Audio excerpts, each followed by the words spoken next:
সম্মানিত viewers, I am Fahim তাজুর রিফেল। আমি শাহিন শাবাব express institute থেকে বলছি। তো আজকে আমি আপনাদের সামনে যে বিষয়টি নিয়ে এসেছি সেটি হচ্ছে যে আমরা কিভাবে টু সাইড লিকুইডিটি সুইপ হওয়ার পর এবং কিভাবে একটি ট্রেন্ড এফবিজি থেকে আপ হয় অথবা ডাউন হয় ওই জিনিসটা আমরা দেখব। এই জিনিসটা বিশেষ করে এসএমসি যারা ট্রেডার রয়েছে বা আইসিটি যারা ট্রেডার রয়েছে তাদের জন্য খুব গুরুত্বপূর্ণ। যারা এসএমসি এবং আইসিটির বেসিক সম্পর্কে যারা জানেন তাদের জন্য আজকের এই ভিডিওটি, এবং যারা ভালো ট্রেডার যারা রয়েছেন প্রো লেভেলে তারাও আমার এই ভিডিওটি দেখতে পারেন। তাহলে আমি বেশি কথা বাড়াচ্ছি না, আমি শুরু করছি। ধরুন মার্কেটটা ট্রেন্ড হচ্ছে এভাবে। আমি একটু ড্র করতে একটু সময় নিচ্ছি অবশ্যই। আমি জাস্ট একটা মার্কেটের ট্রেন্ড ড্র করছি, তারপর পরবর্তীতে আপনাদেরকে আমি জিনিসটা বোঝাচ্ছি।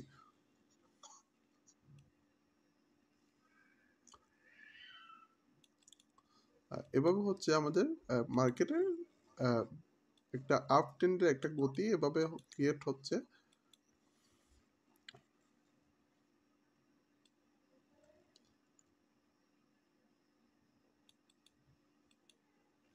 এভাবে হচ্ছে আপ ট্রেন্ডের একটি গতি।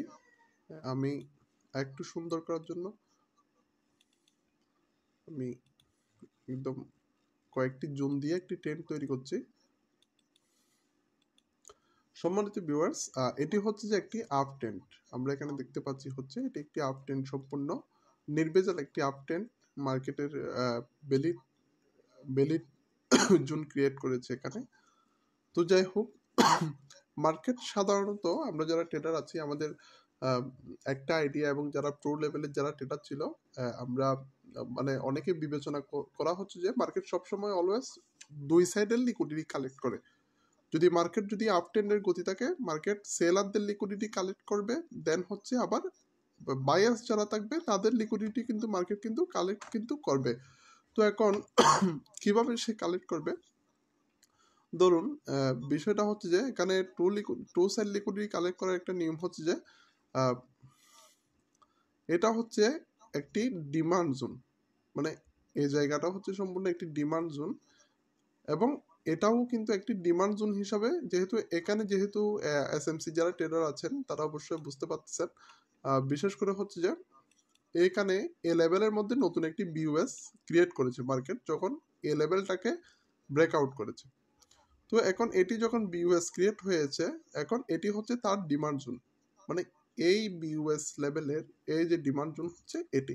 এখন এই ডিমান্ড জোনের লিকুইডিটি কোথায়? এই ডিমান্ড জোনের যারা ট্রেডার ছিল বা ট্রেডার যারা বাই পেন্ডিং রেখেছে তাদের এসএল হচ্ছে যে এই ডিমান্ড জোনের সামান্য নিচে। আমরা দেখতে পাচ্ছি এই ডিমান্ড জোনের সামান্য নিচে হচ্ছে তাদের এসএল অথবা লিকুইডিটি। তাহলে এই যে এসএল অথবা লিকুইডিটি আছে, এখন টু সাইড লিকুইডিটি আমি আপনাদেরকে বলেছি হচ্ছে যে টু সাইড লিকুইডিটি মার্কেট কি করে কালেক্ট করে। তাহলে কিভাবে কালেক্ট করবে? সেই হবে হচ্ছে যে তার নিয়ম হচ্ছে যে মার্কেটের নিয়মটা হচ্ছে যে সে এভাবে আসবে, এসে এই জায়গা বরাবর চলে আসবে। এই জায়গা বরাবর আসার ফলে এখানে যারা বাই পেন্ডিং এর যাদের অর্ডার ছিল বা তাদের এসএল হচ্ছে নিচে, তাদের লিকুইডিটিটা মার্কেট সুইপ করেছে বা লিকুইডিটিটা কালেক্ট করে নিয়েছে, সেলারদের বায়ার্সদের লিকুইডিটি। এখন এখান থেকে যখন মার্কেটটা যখন এসেছিল তখন কিছু রিটেল ট্রেডার হচ্ছে উপরের দিকে সেল লিমিট দিয়ে রেখেছে।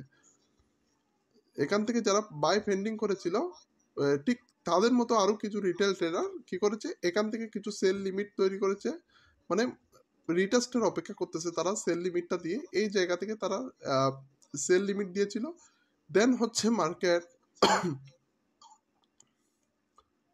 এখান থেকে গিয়ে এই যে এই সেল লিমিটের এসএলটা খেয়ে মার্কেট আবার হচ্ছে এভাবে এসে দেন হচ্ছে মার্কেট এখানে গিয়ে এই যে সেলার্সদের যে লিকুইডিটিটা ছিল, সেলার্সদের লিকুইডিটিটা নিয়ে মার্কেট দেন হচ্ছে আবার এভাবে একটা গতি বাড়ায়। মূলত এভাবে হচ্ছে মার্কেটটা মূলত আপ ডাউন হয়। তো যাই হোক, এখন আমাদের বিষয়টা হচ্ছে যে আমি সম্পূর্ণ বিষয়টা ক্লিয়ার করবো হচ্ছে যে আমরা কিভাবে এফবিজির সাথে এই জিনিসটাকে বিবেচনা করব। মানে আমাদের এফবিজি থাকবে, বায়ার্সদের এফবিজি থাকবে, সেলারদের ইনএফিশিয়েন্সি থাকবে। সেখান থেকে কিভাবে আমরা মূলত বিষয়টি বিবেচনা করব সেই জিনিসটা কিন্তু আমরা কিন্তু দেখব। তো যাই হোক, আমি এগুলা আমি একটু নিচে করি। সম্মানিত ভিউয়ার্স, আমি সবসময় লাইভ চার্ট ফলো করি। অনেক সময় দেখা যায় কি বিভিন্ন প্রকারের পেক ক্যান্ডেল হয় বা পেক চার্ট হয়, যার কারণে আমি এগুলা থেকে দূরে থাকার জন্য আমি আপনাদেরকে একদম লাইভ চার্ট, গোল্ডের যে লাইভ চার্ট রয়েছে, লাইভ চার্টে কিন্তু আমি কিন্তু দেখাচ্ছি আপনাদের।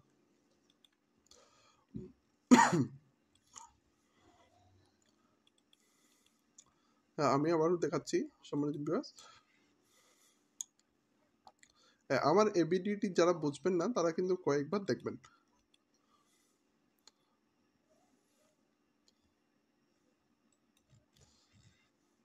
আপনারা সবসময় টু সাইড লিকুইডিটি হিসাব করবেন।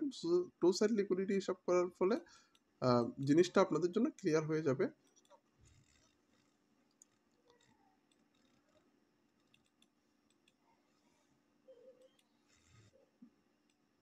সম্মানিত ভিউয়ার্স, এই যে দেখতে পাচ্ছি আমরা এখানে একটি বিইউএস ক্রিয়েট হয়েছে। বিইউএস ক্রিয়েট হওয়ার পর বাই লিমিট যখন এখানে পড়েছিল, যেখান থেকে ট্রেডাররা বাই লিমিট দিয়েছিল এবং তার নিচে হচ্ছে যে এসএল সেট করেছে।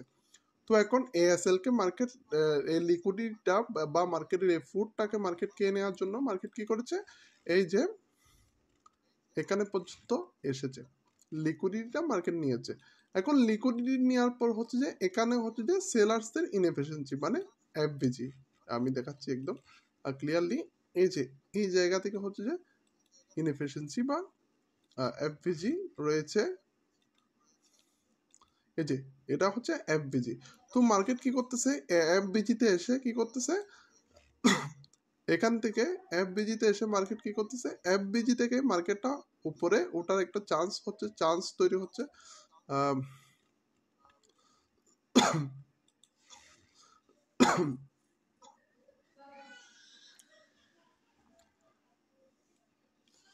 এফবিজি থেকে মার্কেট উপরে উঠে এই যে এখান থেকে যারা সেল লিমিট দিয়েছিল তাদের সেলার্সদের লিকুইডিটিটা আবার কালেক্ট করে পুনরায় মার্কেটটা এভাবে গতিটা নির্ধারণ করতেছে তার। তাহলে এখানে এফবিজি থেকে সে যখন উঠতেছে, যারা এফবিজি ট্রেডার বা ইনএফিশিয়েন্সি যারা ট্রেডার ছিল তাদেরকে একটা ট্র্যাপ দিচ্ছে। মার্কেটটা মূলত অ্যালগোরিদমটা মূলত এভাবে ক্রিয়েট হচ্ছে, এভাবে একটা টিউনের সাথে মার্কেটটা কিন্তু আপ ডাউন করতেছে। সম্মানিত ভিউয়ার্স, আমরা আমাদের শাহিন শরীফ এক্সপ্রেস নতুন একটি সিদ্ধান্ত নিয়েছি, সেটি হচ্ছে যে আমরা আমাদের বিভিন্ন অ্যানালাইসিসের 20% কৌশল আমরা আমাদের ইউটিউব চ্যানেল বা আমাদের ভিডিওতে আমরা শেয়ার করব। বাকি 80% কৌশল হচ্ছে যে আমরা পেড কোর্সে শেয়ার করি, যেগুলো আপনার কোনো ইউটিউব চ্যানেল কিংবা কোনো অনলাইন মার্কেটিং জগতে আপনি পাবেন না। এবং এগুলো হচ্ছে ইনভেস্টরদের সরাসরি কৌশল, যেগুলো আমরা ক্লায়েন্টদেরকে শেখাই বা স্টুডেন্টদেরকে শেখাই। এবং এগুলো আমরা শেখানোর পর স্টুডেন্টদেরকে আমরা সরাসরি প্রফিট করিয়ে দেখাই এবং সরাসরি ট্রেড করিয়ে দেখাই। তো আপনারা আমাদের এবি ডিউটি 20% কৌশলের যে ডিউটি আছে, আপনারা ইনশাল্লাহ এগুলো থেকে ভালো একটি ফলাফল আশা করতে পারেন। এবং দেন হচ্ছে যে আপনারা এবি ডিউটি যারা বুঝেননি তারা হচ্ছে যে পুনরায় কয়েকবার ভালো ভালো করে ভিডিওটা সময় নিয়ে দেখবেন। ভিউয়ার্স, আসসালামু আলাইকুম ওয়া রাহমাতুল্লাহ।